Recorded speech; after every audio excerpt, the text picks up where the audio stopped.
महाराष्ट्र सरकारचे पर्यावरण मंत्री आदित्य ठाकरे यांनी एक अयोध्या दौरा केला आणि मग बाकी काही सांगताना सारवा कोणी किती केली असली तरी हा एक राजकीय दौरा होता. त्याचं कारण मी सांगतो.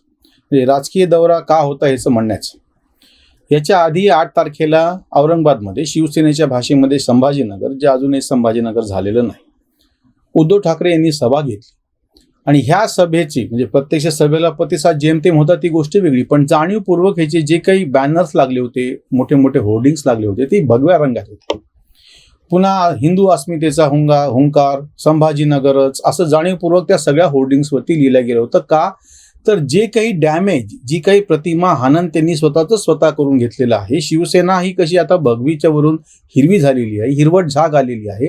ही जी सगळी टीका होत होती त्याला उत्तर देण्यासाठी तात्पुरतं म्हणून का होईना पण असा एक आव आणला गेला आणि तेव्हा त्यांनी केलेल्या भाषणामध्ये सुद्धा संभाजीनगर, मी तर संभाजीनगरच म्हणतो असं म्हणून प्रत्यक्षामध्ये संभाजीनगर काही केलंच नाही. ही एक उपरती ज्याला म्हणतो आपण, की एकदा कळलं की ह्याच्यामुळे आपला एक मतदार नाराज होतो आहे, हक्काचा होते, म्हणून उगाच काहीतरी त्याच्यामध्ये तडजोड करायची, दुरुस्ती करायची. डॅमेज कंट्रोल असा एक त्याच्यातला नेमका शब्द आहे इंग्रजीमधला. तसंच त्याच पद्धतीने जेव्हा की राम मंदिराचा निकाल लागला, 2019ची गोष्ट आहे, वास्तविक पाहता त्या सगळ्या पार्श्वभूमीवरती हे जे सरकार महाराष्ट्रामध्ये स्थापन झालं, महाविकास आघाडी, हेच एक सगळ्यात मोठी चूक होती.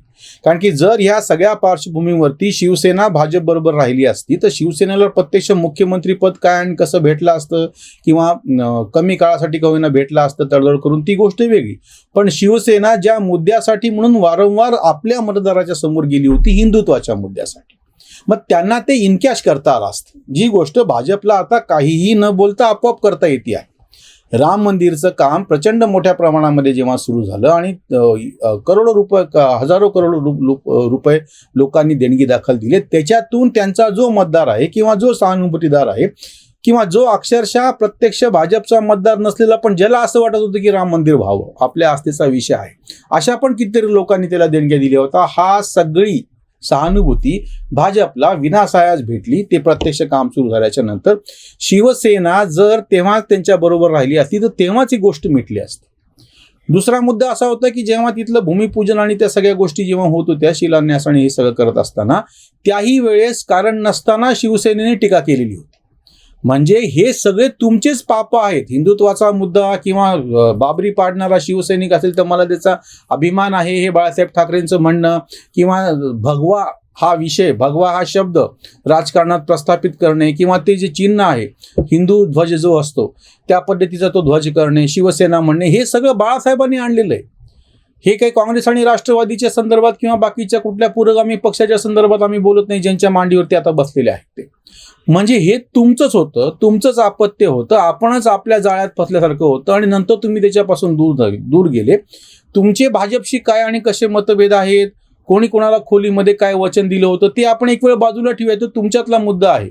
राजकीय पक्ष म्हणून तुम्ही हिंदुत्वाची बाजू लावून धरली होती. राजकीय पक्ष म्हणून स्पष्टपणे तुम्ही हिंदुत्वाचं उग्र जे काही रूप होतं ते समोर मांडलेलं होतं. आता तुम्ही आव किती आणा, आणि त्याच दृष्टीनं तुम्ही तुमच्या मतदाराला समोर गेले होते. 2019ची विधानसभेची निवडणूक शिवसेनेने स्वतंत्रपणे लढली असती आणि नंतर मग तडजोड त्यांनी काँग्रेस आणि राष्ट्रवादी बरोबर केली असती तरीही ही टीका कोणीही केली नसती. त्यांना पूर्णपणे अधिकार होता कुठेही जायचा.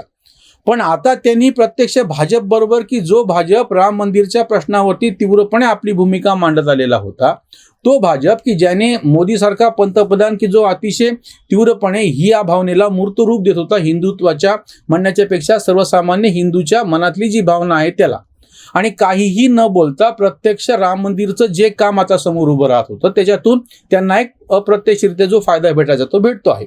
म्हणजे एक तर तुम्ही स्वतःहून दूर गेलात, नंबर 2 तुम्ही ज्या पद्धतीच्या तडजोडी केल्या त्या ह्या, आणि तिसरी महत्वाची गोष्ट म्हणजे एवढं करू नये तुमचे कार्यकर्ते, तुमचे मतदार यांच्या हाती काही लागलं नाही.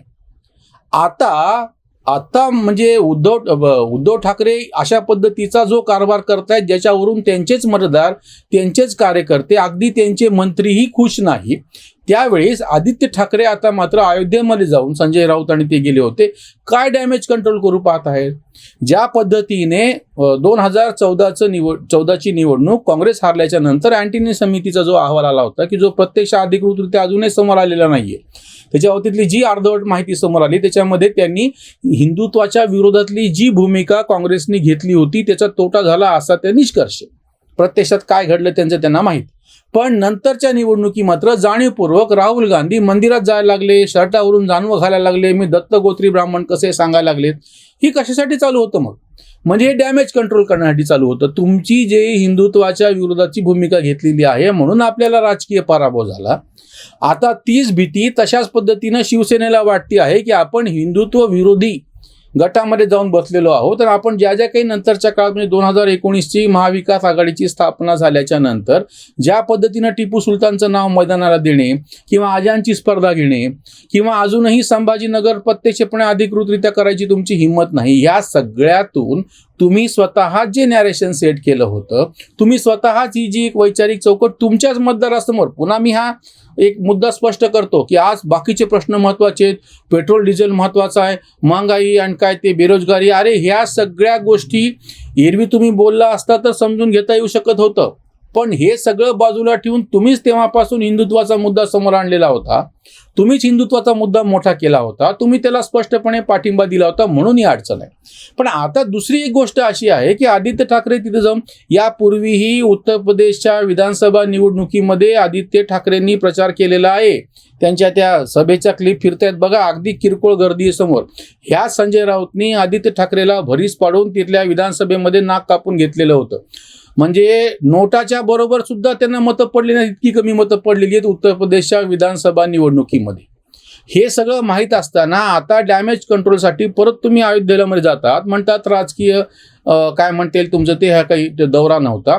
असं जर असेल तर तुम्ही ह्यापूर्वी ह्या सगळ्या संदर्भात सातत्याने एक भूमिका का नाही ठेवली? किंवा अगदी महाविकास आघाडी सरकार स्थापन झाल्याच्या नंतर सुद्धा जाणीवपूर्वक हिंदू आणि हिंदुत्ववादी किंवा बाकीच्यांच्या संदर्भामध्ये तुमची भूमिका, म्हणजे विशेषतः आता जसं केतकी चितळे प्रकरण झालं असो किंवा बाकीच्या सगळ्या बाबतीमध्ये तुमच्या असं लक्षात येऊ शकेल, हे महाविकास आघाडी सरकार काँग्रेस आणि राष्ट्रवादीच्या कह्यामध्ये येऊन कारण नसताना सर्वसामान्य हिंदूंच्या भावनांना ठेच पोहोचवेल असे जेव्हा मुद्दे समोर करतं किंवा असे जेव्हा काही निर्णय घेतं, असे जेव्हा कारवाया करतं, म्हणजे तुम्ही फुकट दुखून बसता. खरं तर आघाडीचं सरकार आहे, तुमची राजकीय मजबुरी आहे, हे सगळं ठीक आहे. मग अशा वेळी तुम्ही शांत बसू शकत होता. कोणाचं हिंदुत्व कसं आहे किंवा उद्धव ठाकरेंचे आशातलं विधान शेंडी जानव्याचं हिंदुत्व. शेंडी जानव्याचं हिंदुत्व म्हणजे काय? म्हणजे तुम्हाला असं म्हणायचं आहे की ब्राह्मणांचं हिंदुत्व आहे त्यांचं आणि आमचं कसं बहुजनांचं हिंदुत्व आहे. वास्तविक पाहता हिंदूंमधल्या सगळ्या 18 पगड जातींना एक करून ओबीसींना त्याच्या प्रवाहात सामील करून किंवा विशेषतः आंबेडकरी चळवळीमध्ये असलेले जे पूर्वाश्रमीचे महाराताचे नवबुद्ध त्याच्या शिवायचे जे दलित आहेत त्यांना समाविष्ट करून घेऊन कळत नकळतपणे मुद्दाम केले की नाही मला माहिती नाही, बाळासाहेब ठाकरेंनी एक व्यापक अशी राजकीय चौकट कधी नव्हते महाराष्ट्रामध्ये यशस्वी करून दाखवली होती. 95च्या निवडणुकीमध्ये जे काही छोटं मोठं यश शिवसेनेला भेटलं आणि त्यांचा मुख्यमंत्री झाला त्याच्यामध्ये ओबीसी आणि महारेतर दलित पूर्वाश्रमीचे महार असलेले दलित त्यांचे जी मतं आहेत ती मोठ्या प्रमाणात शिवसेना आणि भाजप युतीकडे म्हणजे भाजप शिवसेना युतीकडे गेली होती.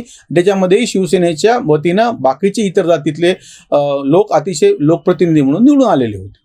हे सगळं समोर असताना तुम्ही कारण नसताना तडजोड करताना दुसरीकडे गेलात, बरं तेही ठीक आहे एक वेळ, पण अशा वेळी किमान शांत बसून तुम्ही काय म्हणता येईल त्याला मौनम सर्वार्थ साधने असं तरी करू शकत होता. पण तसं न करता काहीच कारण नसताना भाजपच्या हिंदू सर्वसामान्य मनाला सुखावणाऱ्या ज्या काही निर्णय किंवा ज्या काही बाबी आहेत त्यांना विनाकारण दुखवण्याचं काम यांनी केलं. मग त्याच्यातून तुमच्याकडे हाताशी असलेला मतदार दूर जाण्याची भीती आता तुम्हाला जाणवत आहे की जेव्हा की आता मुंबई महानगरपालिकेची निवडणूक तोंडावरती आहे. या मुंबईमधून तुमचा हक्काचा असलेला जो हिंदुत्ववादी कट्टर असा मतदार होता तो दूर जाण्याची भीती आहे. मराठी आताही गुजराती काय मुंबई समाचार वर्तमानपत्राला 200 वर्षे पूर्ण झाले म्हणूनच्या कार्यक्रमात आपण गुजरातीन कसे भाऊ आहोत आणि बाकीच्या गोष्टी दुधामध्ये बदाम म्हणून सारखे कसे गुजराती मिसळून गेलेत.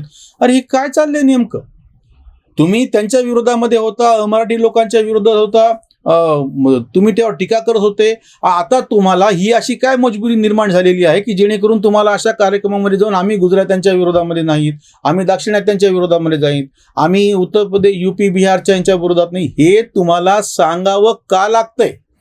म्हणजे आता तुम्ही ही जी एक गुळमुळीत भूमिका घेऊन ठेवलेली आहे की आम्ही हिंदुत्ववादी पण आहोत, आम्ही यांच्या विरोधात पण नाही आहोत, आम्ही सेक्युलर पण आहोत, आम्ही टिपू सुलतानचं पण नाव घेतो आहोत, सगळंच तुम्ही करायला बसलेला आहात. एक ना धड भाराभर चिंध्या असं आपल्याकडं एक म्हण आहे, त्या पद्धतीनं आता शिवसेनेचं होऊन बसलेलं आहे. स्वतःचा हक्काचा मतदार तुम्ही गमावलेला आहे आणि दुसरा कुठलाही मतदार तुमच्याकडे येण्याची काडीची शक्यता नाहीये. अशा संभ्रमाच्या अवस्थेमध्ये शिवसेना जाऊन पोहोचलेली आहे आणि त्याचाच एक भाग म्हणून आदित्य ठाकरे यांचा अयोध्या दौरा त्याच्याकडे असं बघावं लागेल. इथेच थांबूयात. धन्यवाद.